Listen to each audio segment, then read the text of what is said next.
All right. So if we kind of think about what an application of this technique is going to look like. So essentially, after 6 weeks of the school year, a student was not recalling um, important topics. If there are 30 weeks of school left, what might her chunk time look like? So the big idea with what Mary has been working on with her students is volume. For this example, volume of basic shapes: prism, cone, wedge, sphere. So one of the prioritized skills students have issues with is identifying what formula to use.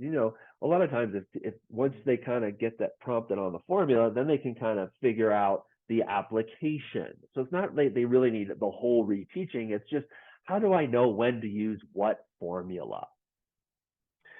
So then you would space it out after about 8 weeks. So what are examples of activities for slot one? So you could recreate a graphic organizer. So maybe you taught it with a graphic organizer or an anchor chart. Initially, you can re-bring that anchor chart out, revisit it, have a discussion, one or two examples of just which formula and how to pick it, couple with your partner.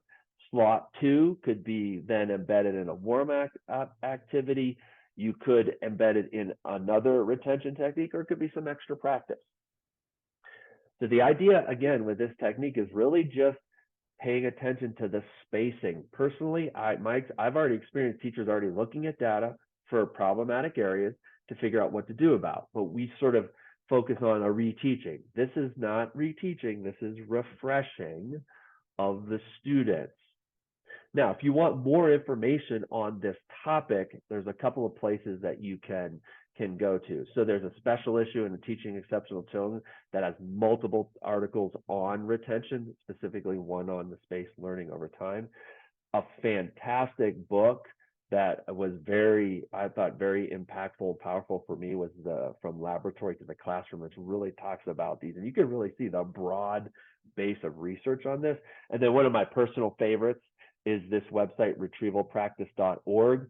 They produce practice guides, and this here is the practice guide. So if this struck you, what I would suggest is you get that practice guide and you read it. Now, just one sort of caveat: that practice guide is not math specific. I've taken what I know from my experience as a middle school and high school math teacher and my work with elementary schools, and I set up a system that allows for the planning and then the implementation based on what is happening in a classroom.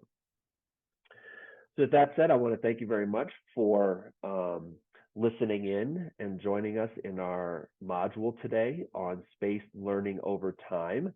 I hope that you have found it beneficial, and I've got you thinking about better ways to boost your students' retention through the spaced learning over time strategy. Thank you.